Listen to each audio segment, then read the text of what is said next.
Welcome to the Happy Dog, Happy Human podcast, where we explore the intersection between human mental health and our relationships with dogs. We hope you enjoy today's episode. Hi, Sharon. Hey. Hi, world. Here we are recording our first podcast episode, which is really exciting. So we're going to start off by doing some introductions and maybe how we ended up here today. So I'm Angela, and I am the CEO of Cloudoodles, along with my pup, Duchess, a 7-year-old Maltipoo. We are a platform that raises awareness about the benefits of dogs on mental health. And we do that by selling stylish dog and human accessories to support our platform. And also, we will give about 25% of our profits to dog-related charities so they can continue supporting the human-canine relationship. My background is actually in social work and also in art. So I've been all over the map a little bit. I was a studio arts major in undergrad. And the reason that ties into what Cloudoodles is doing today is that all of the Cloudoodles patterns are hand-drawn by myself. And all of our graphics are done by me.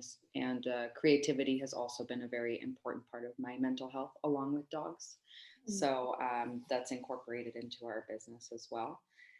And the social work piece, I am also a licensed clinical social worker in the state of California. So I have a background in mental health and working with people with severe mental illness specifically and homelessness. And so that's how the mental health piece ties into this for me. And I currently live in Italy, which is a story for another podcast. But here I am with my my poodle mix Duchess, my toddler, and my husband. And I think that's about it for now. Cool. Awesome. I love how you're combining all of your backgrounds into Cloudoodles, and it's really clear how each piece plays a role. Yeah, absolutely. I think that was a big aha moment for me when I was developing Cloudoodles. So yeah, I'm glad you noticed it. Yeah, cool. Yeah, it's really coming through. So tell us about you. Yes. Hi, I'm Sharon. I am the owner and operator of Human Canine Collaborative. And I've also been playing with the titles Human Animal Bond Facilitator and Human Canine Interaction Strategist. So what I do with Human Canine Collaborative is provide classes, consulting, and coaching services to support humans and their dogs in cultivating partnerships by building skills in embodied awareness and effective communication so that they can overcome isolation, exercise together regularly, find rest and relaxation in meaningful activities that they do together, and ultimately transform their relationship and reduce anxiety and reactive behavior, and ultimately flourish in everything that they want to do together. There's Duchess. She was just saying hello. Hello, well, I think what you're doing is so cutting edge and so amazing. I mean, you're just creating your own. I mean, you're putting everything, all of your knowledge together, also the way you were saying about me, but you're just developing this concept that I think is so powerful in dog relationships with humans, but also in human relationships too. And I think we have a lot to learn from you. I always say you're a wealth of wisdom, and I truly believe that. And it's so exciting to see you come up with and develop all these concepts of how to relate to one another and our dogs, of course, more importantly. Yeah. Thank you. Yeah, I think to give a little background, I started as a dog trainer and did that for about 15 years now. And along the way, I got involved with animal assisted activities. So I was volunteering with my dogs to visit nursing homes and hospitals and like children's courts and homeless shelters. And then I directed a program to teach other people how to do that. And I really wanted to do that full time. So I went back to school for occupational therapy and developed my skills in advanced clinical practice in community-based mental health, which is where I met you when I was doing my doctoral residency at Painted Brain. And when I started really developing an understanding of the experience of people labeled with serious mental illness, I noticed so many parallels between them and my own experience with anxiety, and also a lot of parallels with the dogs who I was working with who had experienced trauma or were behaving with aggression or reactivity. And it seemed to me like the underlying theme was nervous system regulation. Like when dogs can't regulate their nervous systems, they are reactive and their behavior is anxious or it's aggressive. And when people can't regulate their nervous systems, they behave in ways that look like emotional distress or emotional dysregulation or difficulty socializing or engaging in meaningful activities. And so I recognize that there are so many people who are already living with dogs. It's like this untapped opportunity to address this underlying challenge of nervous system regulation. And so I've been developing services to teach people how to co-regulate with their dogs so that their own mental health can be better and so their dog's behavior can be better also. Yeah, absolutely. I think that's so. I mean, in us coming together, also, we've talked a lot recently about just how important it is to the dog isn't a magic wand in the way that we want a dog to be, or anything to be, really. Like it's the solution to everything. And I think something that we're also trying to say on the Cloud Doodles platform is, yes, dogs can be very beneficial for your mental health, emphasis on can, but a lot of it has to do with how much you invest in the relationship, which I think your concepts and ideas really come in to that.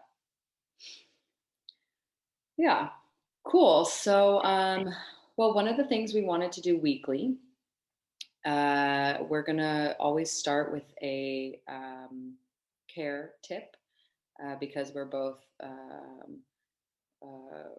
really care about your mental health and our mental health, and we want to um, practice what we preach by doing some mindfulness tips, breathing exercises, things like that before having a heavier conversation, and then after the conversation as a way to regulate our nervous systems, as Sharon was just talking about.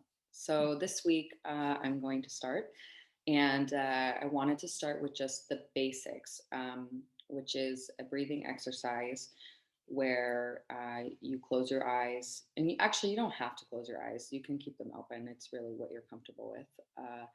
And you breathe in through your nose, count to 3, breathe out through your mouth, count to 3. So it'll sound something like 1, 2, 3, 1, 2, 3 as you breathe out. That's what it should sound like in your head. Cool. Do you want to guide us through this? And we can Absolutely, absolutely. Okay, so let's go on a count of 3. So we'll be doing 9 full seconds. Okay. So I'm going to guide it by counting. All right. So 1, 2, 3, and breathe in. 1, 2, 3. Breathe out. 1, 2, 3. That's it. So simple. Very simple. And the reason I wanted to bring it up as the first care tip is because this is something that we can do anywhere and we forget to do it all the time. So it's something you can do even when you're driving with your eyes open. You can do it, in between shifts at work. You can do it before going to sleep. It's just a way to regulate our nervous system. And it's a very important way to regulate our nervous system throughout the day, and can be done no matter how busy we are, no matter how many screaming children there are around us or barking dogs. um, it's just something that we can absolutely integrate into our lives, and will make us feel that much better. So it's worth the practice. So uh, I was about to say pro care tip number one, but I guess it is a pro tip. It is a Pro pro tip. Yeah, it's so I love that breathing it's like one of those strategies that you always have available to you. Um, Most people do. Of course, there are some people that might have real challenges with breathing, or might be triggered by focusing on their breathing or their body. But I think that's because you don't need an extra tool. You don't need like something in your hands or something that you need to remember to bring with you when you're going out. I think that makes breathing such an amazing strategy. Absolutely. And this is already a little bit off topic, but I'm going to go for it. I just want to say, I'm sure Sharon can talk way more about this, but I just want to say that dogs actually have the ability to regulate their breath too when you're doing it with them. And I've seen some studies about that recently that have to do with or doga. I don't know how you pronounce it. Like dog yoga? Yeah. Yeah. So they do find actually that dogs like will come over to you and regulate their breathing, like when you're doing that. And they try to mimic you also in your poses. So yeah, I think it's something that it's helpful for them also when you're doing it with them. And I know Sharon does talk about a lot of exercises that have to do with this. So um, check those out on her reels, or just make an affinity call with her. This is not an ad, but it's an ad. Why, thank you. Yes. Head over to my Instagram at Holistic Dog Expert. Yeah. I just posted a reel about it. And I love that you're bringing this up because I've been practicing breathing with my dog Muggins for probably a year now. And it wasn't something that we were doing every day, but recently I've been doing it every day with him before he eats, because he sometimes has a hard time getting started with eating. He looks like a dog that you would call picky, like he smells the food and then it's like, nope, I don't want that. And so what I will do is I'll just put his food down and then I will go and sit on his dog bed on the floor and practice breathing. And then he will come over and lay with me for a little while and breathe also. And I'll give him a couple of treats here and there. And then eventually he gets up and he goes and eats his food. And it's been so much more effective in helping him to eat. And then sometimes I notice that he will lay down and then he will like let out a really big exhale. And it's like when he's trying to wait for something, or he's just been like looking out the window for a while and then he's like walking away, like, oh, I'm done with that. So I think I don't have like a before, like he never was an adult with me before, so I don't know that he would not have done this before, but he definitely does exhale intentionally, it seems like. That's so interesting. Maybe I should try that with Duchess, and then we do have a before. Yeah. There you go. That would be really cool to see if there is a shift.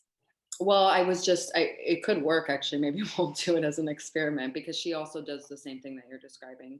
She goes, checks out her food and is like, meh, I don't want this. And then we'll come back like, 30 minutes later. But if you need to go somewhere, you have something to do. Yeah. So Yeah, it's not always convenient for those picky dogs to eat. Right. But I imagine they probably, for dogs that are anxious, there's probably disruptions in appetite, just like when people are anxious. I know when I'm anxious, I have a really hard time being hungry. Oh, absolutely. I mean, I see that most with Duchess if there's a change in environment. She won't eat for one day.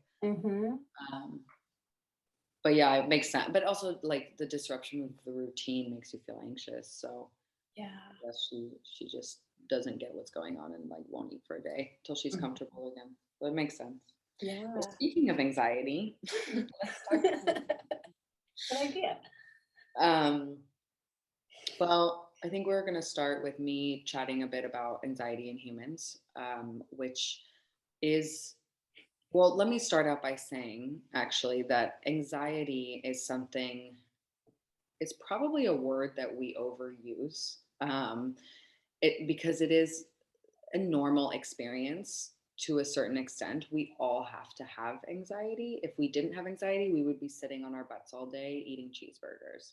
Mm, So we need it's like an emotion that we need to have because it fuels us to, it motivates us to do things. It also may be an indicator of something needing to change. mm, So actually a very important human function and animal function actually when it is working appropriately. mm, Um, but one of the things we're finding, especially in the modern world, is that anxiety disorders are on the up and up, uh, which there could be many reasons for that. It could be, um, that we're overdiagnosing people. It could also be that the normal box is becoming smaller and smaller. But it could also be because of the environment of our modern world. Specifically, what I think about is just how overstimulating it is, and that we're constantly living in a fight or flight state, most of us, and don't regulate our nervous system, as we've been talking about earlier, which is why breathing plays an important role in preventing things like anxiety or helping you if you do have anxiety. Um, so, this could be the reasons why this diagnosis or anxiety disorders have become such an epidemic, really, in the whole world. And it is the most diagnosed mental illness in the whole world as well.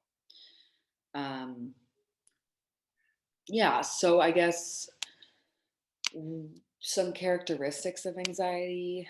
Um, Well, so anxiety disorders are also an umbrella term.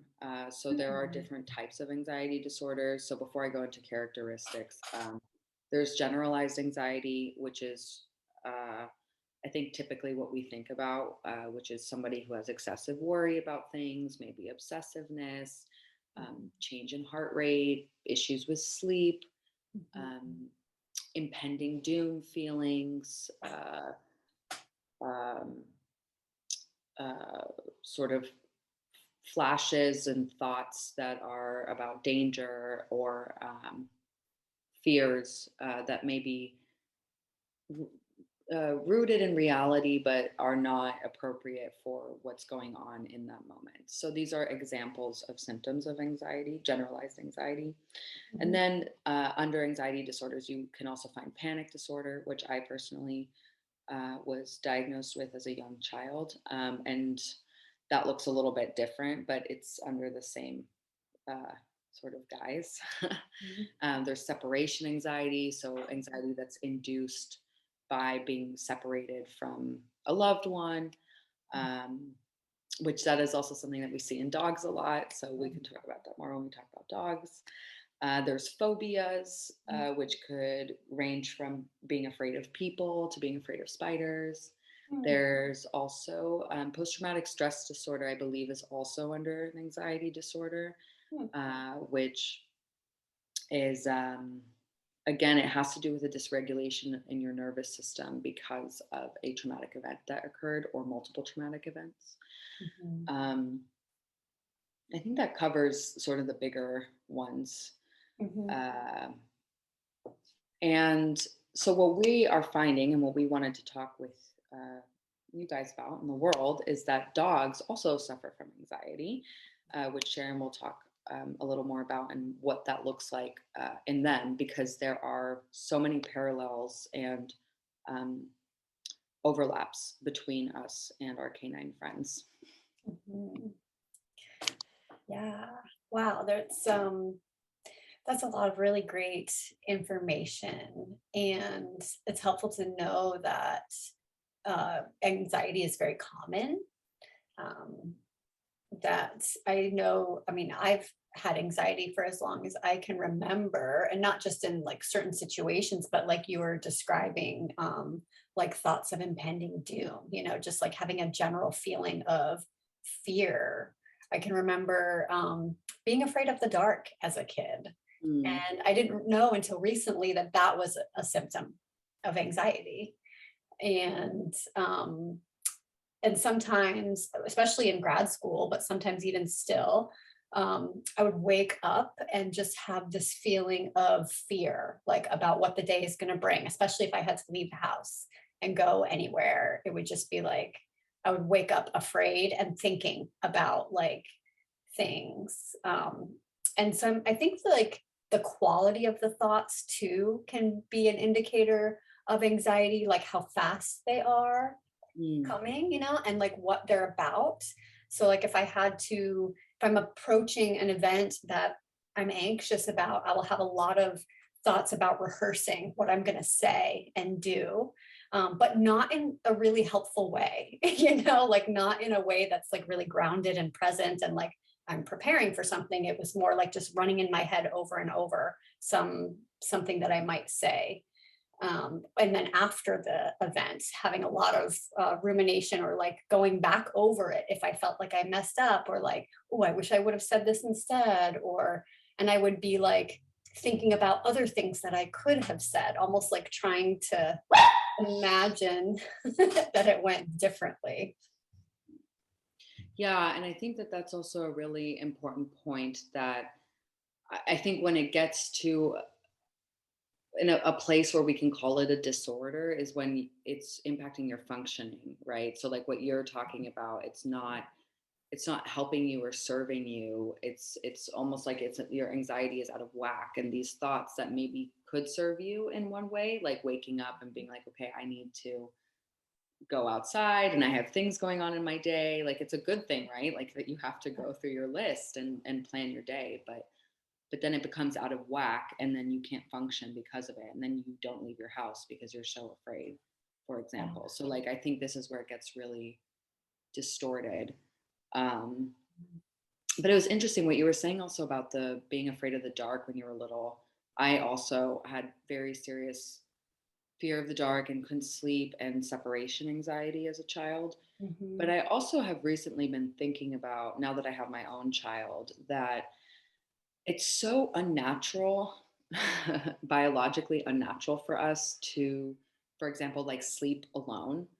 Um, that's not normal for Yeah. us. And it is almost normal that we are afraid of the dark and that our Mm. anxieties get heightened because we are being separated from our parents, for example, at night, but also going to school because when we were hunter gatherers, we would never leave our little clan. And so now we're going out and doing these things that it makes sense that it's dysregulating our nervous system so much, Mhm. because of course like evolution wise we haven't caught up, our bodies haven't caught up to the technology that we have created basically. Wow. Yeah, I never thought about that. How about like sending children to school is dysregulating because it's separating them from their caregivers who help them regulate their nervous systems because little ones don't have the ability to do that on their own. Like sometimes they can't even regulate their body temperature, let alone handle a big frustration or not knowing what's going to happen next or just not having guidance on like, how do I calm down when I'm upset? Right, and you hope of course that like teachers are going to play, they come in and play that role, but it isn't like your extended family or your pod, your orca Mhm. pod. Yeah, yeah. Plus teachers, it's like one or two teachers to like 25 kids, that's it's just the ratio is so overextended. Right, so yeah, so it's just something I've again been thinking about, like why are these disorders so prominent in our world today? Mm. And I do think, of course, like what I said before, that the box of normal is just becoming smaller and smaller. But Mm. there is something to be said about how we're living our lives that are also contributing to changes in our brain and physiologically that lead us to have these disorders too. Yeah. When you say the box of normal is getting smaller, do you mean like the definition of normal is being more specific or more? Yeah, I think that like it's just we've come into a world. Well, what I'm thinking about specifically is like the DSM, so the Diagnostic Statistical Manual Mhm. for mental disorders. Mm. When it first was published, I believe it was right after World War II, the first publication. There was only 180 diagnoses, and today there's almost 400 Oh, wow. in the latest publication. Yeah. So we, again, there's always two sides to everything. It's not necessarily a bad thing, but at the same time, we're also just labeling behaviors as disordered. Right. Um, and what we consider normal behavior is becoming smaller and smaller. And also, what is normal behavior uh, depends on what environment you're into and what Mhm. society and what you're expected to do. Yeah, what your culture is. Yeah, exactly. Mhm. Wow. Yeah, there's so much labeling with mental health, and it's always about like what is wrong with the person. It's like a judgment of like what's wrong with you, and there's no recognition that the environment contributes to behavior, even though the labeling is based on behavior. And behavior doesn't happen in a vacuum, it happens in interaction with the environment, but often the environments are unhealthy and we are just responding appropriately to that unhealthiness or that oppression or that violence or whatever is happening. And I mean, that for me, what attracted me to social work, specifically versus any other type of psychology route that you can go. Mm. Because I really, when you think about nature versus nurture, I really think it's like an 80-20 nature. I mean, sorry, nurture. So like nurture, the nurturing part, which is the environment, is The playing a bigger environment is role. like 80% of the individual. Like I really, really believe that after working in the field. And I think you're right that we're so quick to make people feel like there's something wrong with them, especially with this way of diagnosing. Mhm. Um, Instead of looking at what the person in the environment, what is going on around them. And I think the same can be said for dogs. Like the more that I understand dogs and the more I've learned from you about dogs, the more I realize, oh, like we have all these expectations of their behavior, and maybe they're not made for that. To do the things that we want them to do, and so then we label them, as being anxious or having issues and whatnot. um, Mhm. I know I've used this example, but like with Duchess, my expectation of her was that she's social, she's a dog, and she's just not. Like that's not in her character, and so of course you end up labeling her as like weird because she's weird for not wanting to be social because she should be because she's a dog. I bet this is such a perfect parallel of how we do this to human beings too. Mhm. Um, and maybe she's not an anxious dog at all. Maybe she just wants people not to be in her space. Definitely. Yeah. Well, I think our it's so interesting how our expectations of dogs develop.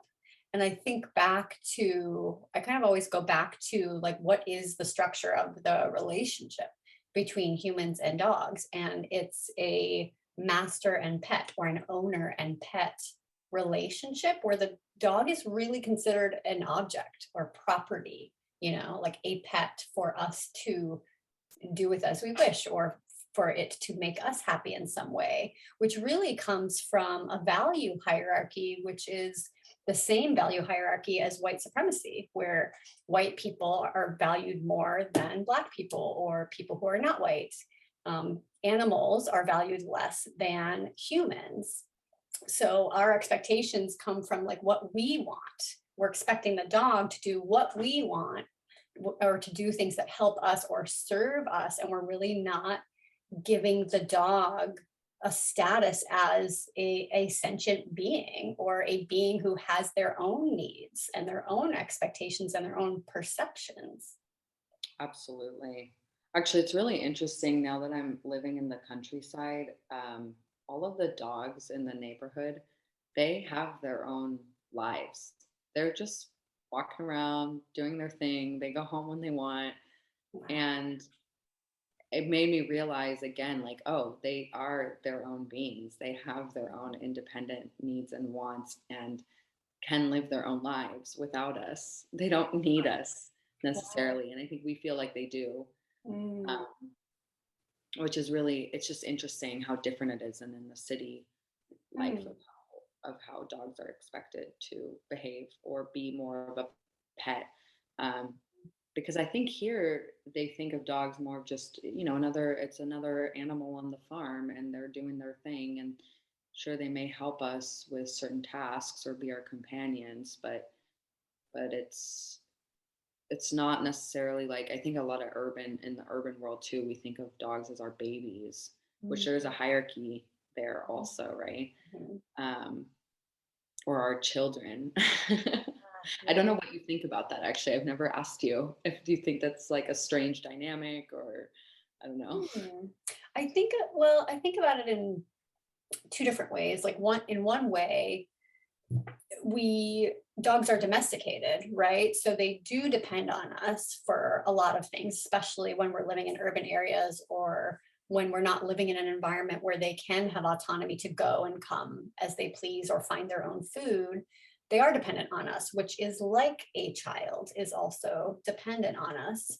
And when we're separating dogs from their canine families, they need somebody to help them to know what's expected or how to develop skills. So they need a lot of guidance, just like human children do. So I like to think about the dog and guardian relationship like a parent and child relationship in a lot of ways. But I think it's also important to um, not over anthropomorphize, like I think we're always going to look through dogs through our own lens and try to understand things through our own biases.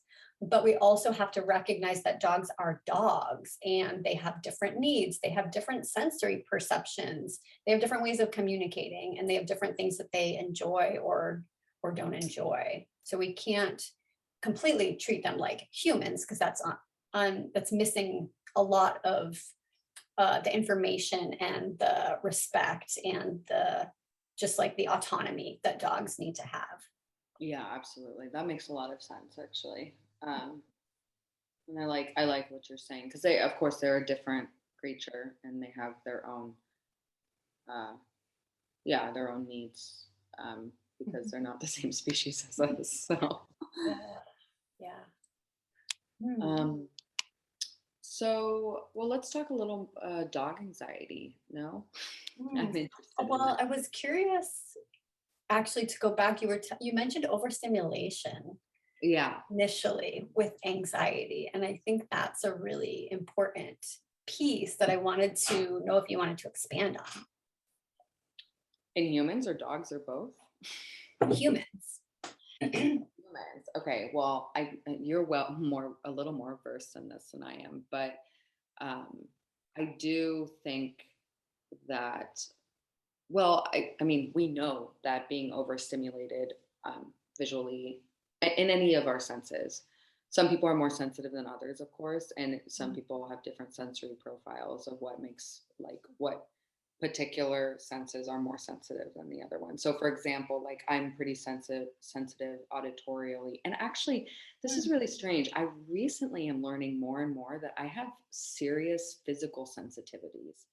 I don't like it's specifically about people touching me. I Mm, don't like to be touched, and not just people, things in general. Like I really like the bubble around me is very important to me. mhm. So that's an example of being overstimulated, and or there where I get overstimulated very easily. So let's put a person in an urban city, which most people live in urban cities these days.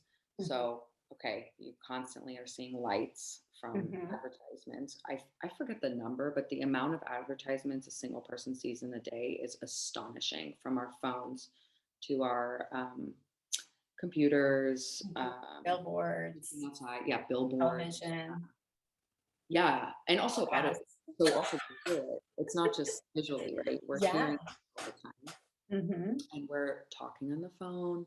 Yeah. If you're in the middle of the city, you hear your neighbors, Hmm. um, Leaf blowers, leaf blow all the dogs time. barking. Even when you're sleeping, I you're know, hearing these things. all the time. Your senses are being assaulted while you're asleep, Yeah. Yeah. which is crazy if you think about Mhm. it. Yeah. Yeah. There's so So much, like so much in a now, city. I remember living in Amsterdam. I walk out and it's just like, oh, like what are these smells? Like perfume to garbage to, you know, to anything. Mm-hmm. So that's what I mean about being overstimulated. And I think what ends up happening with anxiety is that leads us to um, being in a constant fight or flight Hmm. uh, response, which can lead to an anxiety disorder, specifically PTSD also, but just an anxiety disorder because we never turn off. And so we're just in constant go, go, go. And that is not what our bodies are supposed to do. We need to like get back to our homeostasis. Mm-hmm. Um, uh, there's a famous Peter Levine wrote an article called. He wrote some great books also, but he wrote an article about zebras that zebras can't get ulcers, and the whole Oh, idea. yeah. I do remember. Have you ever read that I before? have that book. Yeah. It's a book, right? Okay, because I Hmm. think I thought it was a research article, but I read the book, Walking the Tiger, which is Oh. also about this topic. And by the way, I recently read a book that he wrote about parenting Mm. through the lens of neurobiology, which is also fascinating. It's all about regulation. Oh, I gotta get it. What's it Yeah, called? yeah. It's called The Whole Brain Child. It's Oh, very. nice. Is that? Oh no, that one's from Daniel Siegel. Sorry, they're both in that same world though, Cool. but also really good. I'm Mhm. terrible with names, by the way, with authors and songs and stuff. So when we're talking here, we might have to fact check me on it. Good point. Because um, anyway, so then the zebras don't get ulcers. The whole idea is the zebra sees a lion and their heart rate starts going crazy, and their reptilian brain is telling them to run, run, run, run, run. Otherwise, they'll get eaten by the lion. So they need that Mm. in order to not get eaten, which is what I was talking about earlier. We need anxiety, otherwise we would die. We would just sit on the couch all day. Mm. Um, but the thing is, when the zebra is safe, they don't have the cognitive abilities that we do with our prefrontal cortex, which creates stories basically in our head and Mhm. thoughts and reasoning, and the ability to play back. Uh, Mhm. so, because they don't have this, their bodies naturally go back into uh, a homeostasis. They're not in fight flight. But human beings, we don't have that. So we are constantly not coming back from that fight flight Mm. because of overstimulation, for example. It could also just be brain overstimulation. Like I know I was talking about like auditory, more like the senses, but brain, what I mean by brain is like your intellect is being overstimulated all the time by going to school, by being at work all day. We just don't shut off. We don't shut anything off. Um, Yeah. and I think that plays a big role in all of these disorders that are popping up in Mm. the DSM. Wow. So basically, you're saying that, like in wild animals, they might experience a life-threatening situation, but then once the life-threatening situation is over, they're not thinking about it anymore, and they are in a natural environment, so they can get back to their resting state, basically, and then there's no anxiety. They're not like questioning whether or not they ran the right way, or like trying to prepare for next time it happens. They're just like, it's done and it's done. And with us, we do think about things over and over. And we also are exposed more to stimulation that triggers that fight or flight because of like what we see on television, or sounds that we hear in the environment, or the news that we're watching, or the toxic work environment that we're in. And so don't have that ability to get past the life-threatening situation because it's in our heads. Not like Exactly. in our heads, but it's like we're exposed to it all the time. Yeah, exactly. So it is, I mean, Wow. we are talking about nurture versus nature. Like some of this is nature, right? Like this Mhm. whole fight flight phenomenon is Mhm. the way that we survive. Yeah. But then nurture is our environment, our is basically uh, getting this all out of sync, our nature out of Mhm. sync, if that makes Mhm. sense. Yeah. Yeah, that makes total sense. Wow. Yeah, and I wonder if that is an experience. Maybe that's also happening to dogs because they also are being now exposed to all of this stimulus. For example, when living in an urban environment, Yeah. there people are walking by the house, the mailman comes in and out, Mm. there's knocks on the doors, like they are constantly. I mean, I see that with Duchess. It's like on edge because of all of these triggers that continuously happen and then put her in that state. Mhm. Although she is much better at going to lay down and snooze afterwards Nice. because she doesn't think so much. Yeah. But I think we can be triggers for our dogs, like if we're stressed out and anxious for long periods of time and we're living with a dog, the dog is exposed to us and feels that anxiety or smells the stress on us and is receiving messages from us that the environment is not safe. And so then their nervous systems are responding by being prepared to fight or flee the dangerous situation.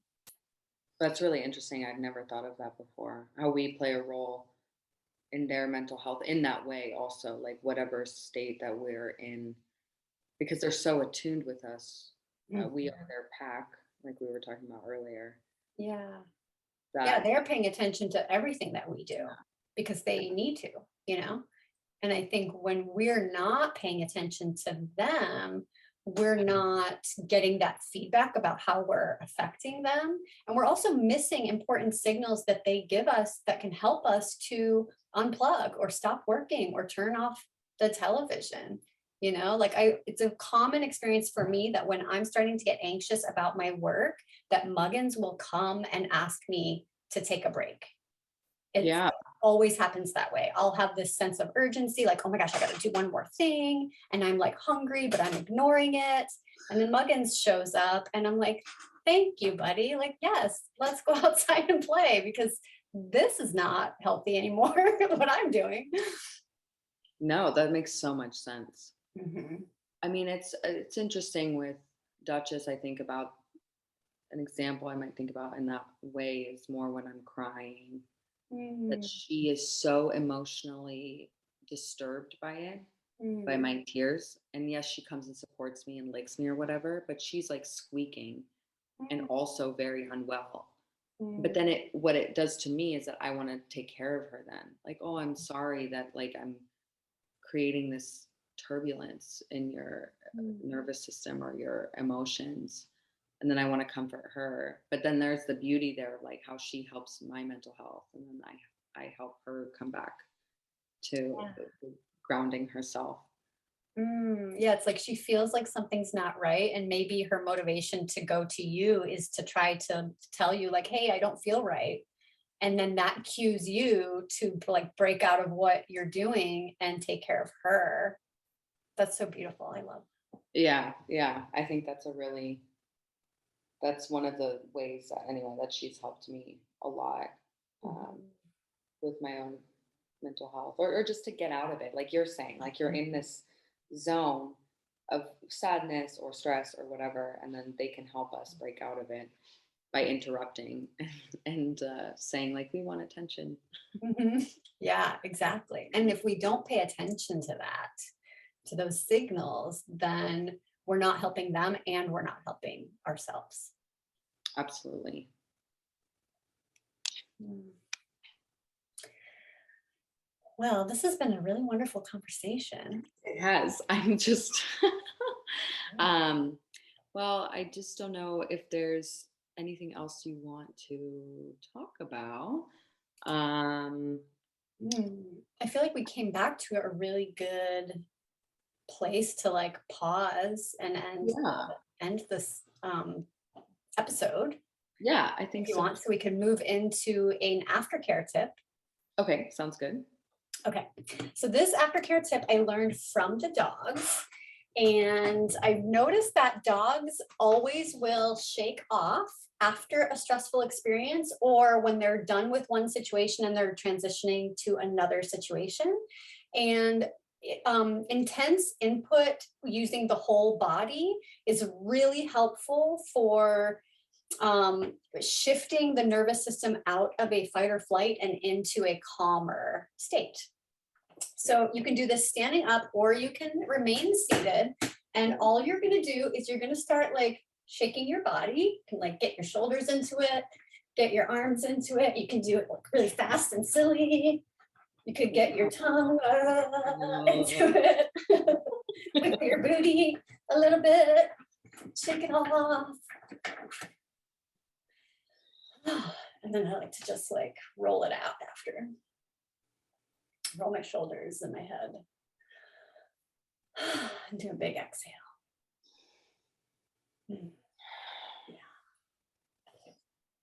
That feels good. Now I'm Yeah. tired. It's late here. Yeah, I always feel like cooler, like not as warm after I do that. Yeah, I had the And same looser. experience. Like you're Mhm. a little tingly, but like coolness, which feels Yeah. good. Yeah, cool. Thanks for getting silly with me. Anytime. Even though we are licensed professionals in our own field of work, Angela, LCSW, Sharon, OTD, and CDBC, this podcast is not intended to replace individual therapy for humans or behavior support for dogs.